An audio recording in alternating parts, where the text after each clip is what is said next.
नमस्कार. स्वामी समर्थ अनुभूती या चॅनलमध्ये आपलं मनापासून स्वागत आहे. श्री स्वामी समर्थ. स्वामी भक्त हो. आज एका ताईने आपल्याला खूप छान अनुभव शेअर केलेला आहे. त्या ताई खरंच म्हणजे त्या ताई इतक्या भाग्यवान म्हणावं लागतील की जे सासू सुनाचं प्रेम असतं ते बघून अक्षरशः लोक त्यांना म्हणत होते की ताई तुमची मुलगीच आहे का म्हणून. त्यांना माहिती नव्हती त्यांची सून आहे. इतकं सुंदर नातं या ताईंचं आणि सुनेचं होतं. आणि त्यांच्याच डिलेवरी म्हणजे त्यांच्या सुनेची डिलेवरी होती तेव्हा स्वामींनी त्यांना इतकी साथ दिली ना. तर असाच काही हा या ताईंचा अनुभव आहे, तो तुम्हाला शेवटपर्यंत ऐकायचा आहे.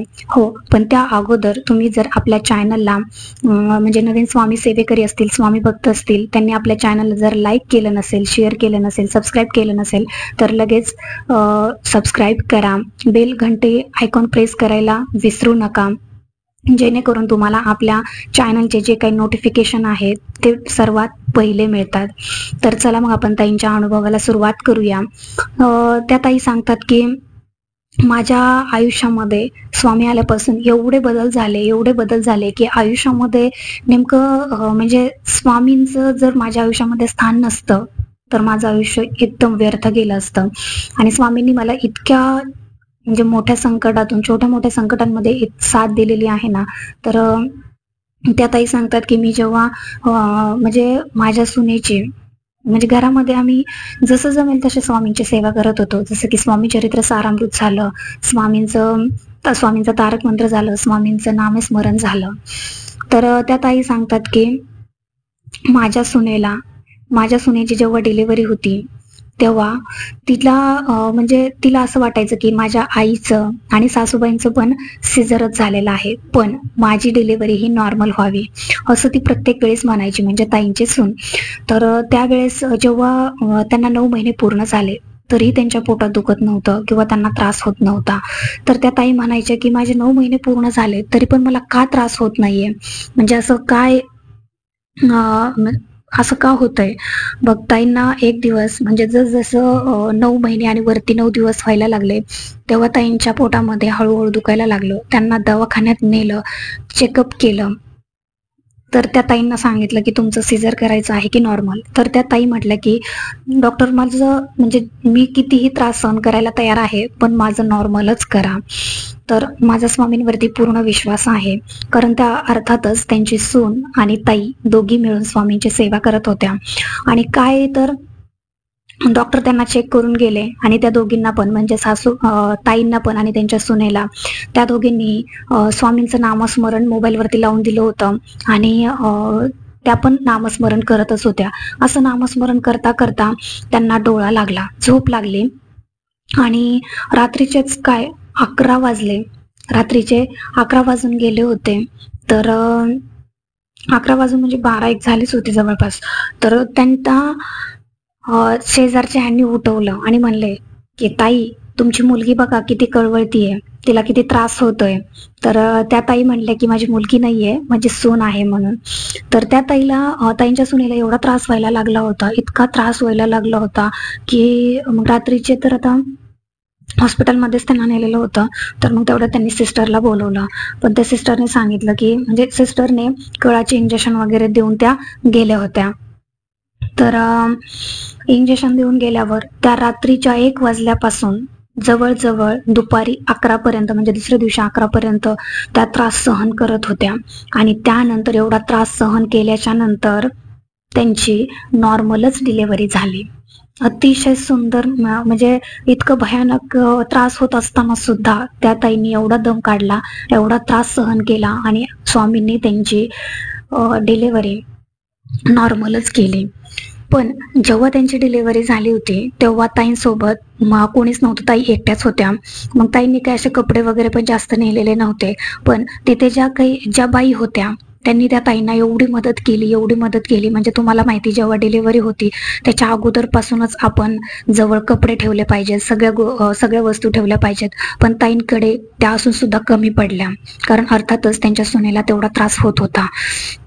तर त्या ज्या बाई होत्या त्या बाई डिलिव्हरीला नेल्यापासून ते पूर्ण डिलेव्हरी व्यवस्थित होईपर्यंत त्या ताईंसोबतच होत्या आणि त्यांना जेवढं काही लागत असेल, म्हणजे जेवढं त्यांना गरज पडली, काही मदत पाहिजे असली की त्या पायी पळायच्या. म्हणजे त्या ताईंना आश्चर्य वाटलं की ही बाई का बरे आपल्यासाठी एवढं करत असेल, आपल्याला काय एवढी मदत करत असेल, नेमकं काय असेल बरं हे. तर त्या ताई सांगतात की हे दुसरे तिसरे कोणी नव्हते, तर स्वामींनीच त्या बाईच्या रूपात येऊन आपल्याला मदत केलेली होती आणि ते स्वामीच होते. तर तुम्ही विचार करा, स्वामी कुठल्याही रूपामध्ये आपल्याला मदत करायला येऊ शकतात. हा मला सगळ्यात मोठा अनुभव आला स्वामींचा, सगळ्यात मोठा. आणि त्यांच्या सुनेची जी डिलेव्हरी झाली ती इतक्या शुभ मुहूर्तावर झाली ना, साक्षात ते अक्षय तृतीया दिवशीच डिलेव्हरी झाली.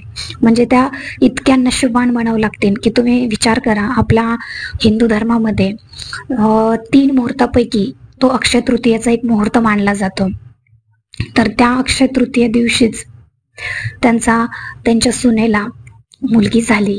आणि खरंच इतकं म्हणजे त्या भाग्यवान स्वतःला समजतात की स्वामींची कृपा इतकी अगाध आहे, स्वामींची लीला इतकी अगाध आहे की स्वामी आपल्याला कोणत्याही रूपामध्ये मदतीला येतातच.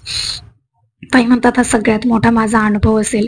तुम्ही विचार करा, एखाद्या स्त्रीच्या आयुष्यामध्ये आई होण्याचं सुख लाभतं, ते सगळ्यात मोठं सुख असेल, सगळ्यात मोठं सुख.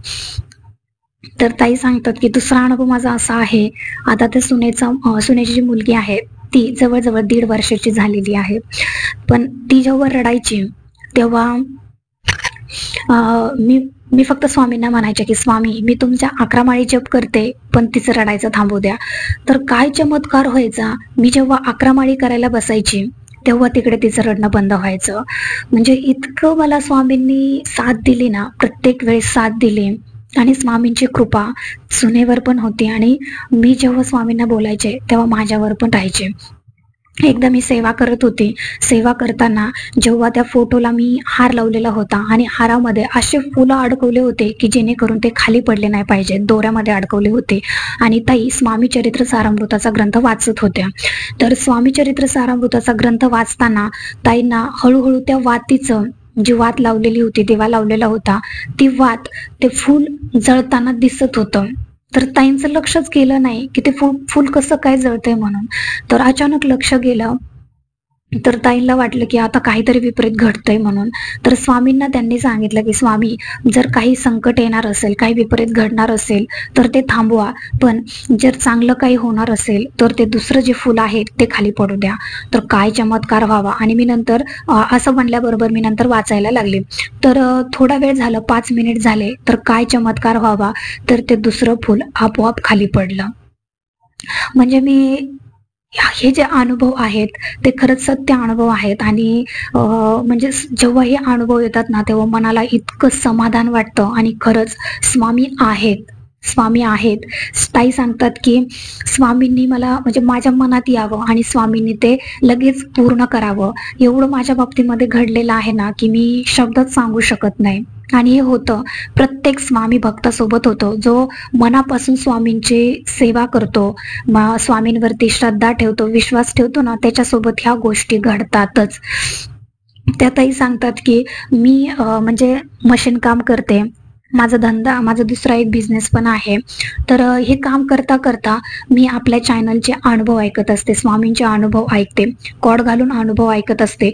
हे ऐकता ऐकता माझं काम कसं पटकन होऊन जातं ना, ते पण मला समजत नाही. इतकं फक्त स्वामी नाव जरी घेतलं ना, तरी मनामध्ये एक वेगळीच ऊर्जा निर्माण होते, वेगळीच ऊर्जा निर्माण झाल्यासारखं वाटतं. आणि ती जी ऊर्जा असते ना, ती खरंच म्हणजे काय माहिती काय ती, पण इतकं मनाला प्रसन्न वाटतं, खूप प्रसन्न वाटतं. आणि मी जास्त काही सेवा करत नाही, कारण माझ्याच्याने जास्त बसणं पण होत नाही. पण माझी सूनबाई आहे, ती स्वामी चरित्र दर गुरुवारी स्वामी चरित्र सारामृताचं पाठ करते, म्हणजे करतेच. म्हणजे स्वामी चरित्राचा जो ग्रंथ आहे तो पूर्ण वाचतेच. आणि त्या ताई सांगतात की म्हणजे दोघी जणी मिळून आम्ही आणि घरातले पण बाकीचे सगळे स्वामींची सेवा करतात. अतिशय घरामध्ये वातावरण जे आहे ते पूर्ण म्हणजे आनंदीमय आहे, हॅप्पी जसं म्हणतो ना आपण, सुखी आहे, समाधानी आहे, घरात शांतता आहे, एक समाधान आहे. आणि हे जे सगळं वैभव आहे ना, ते फक्त आणि फक्त स्वामींच्या कृपेनेच मिळालेलं आहे आणि स्वामींच्या सेवेमुळेच मिळालेलं आहे. फक्त एक कमी आहे की ते माझे जे मिस्टर आहेत, ते म्हणजे ताईंचे जे मिस्टर आहेत, ते त्यांची आणि त्या ताईंची थोडीफार किरकिर होती. पण ते सुद्धा ताई सांगतात की स्वामींच्या कृपेने त्यांची सुद्धा बुद्धी पलटेन आणि जे काही भांडणं होतात ते सुद्धा मिटून जातील. म्हणजे हा ताईंचा जो स्वामींवरचा विश्वास आहे ना, की स्वामी माझं सगळं बघतील, स्वामी माझं सगळं चांगलं करतील, याच विश्वासावर स्वामी त्यांना पदोपदी अनुभव देतात, पदोपदी तारतात. खरंच ह्या ताईंच्या अनुभवातून आपल्याला खूप काही शिकण्यासारखं आहे. आपण म्हणतो ना की स्वामींसमोर बसून आपण तास-तासभर स्वामी सेवा करतो, पण आपल्याला अनुभव येत नाही. ह्या ताई थोडाच वेळ सेवा करतात, पण मनापासून करतात, शुद्ध अंतःकरणाने करतात आणि त्यांना त्या गोष्टीची प्रचिती येतेच.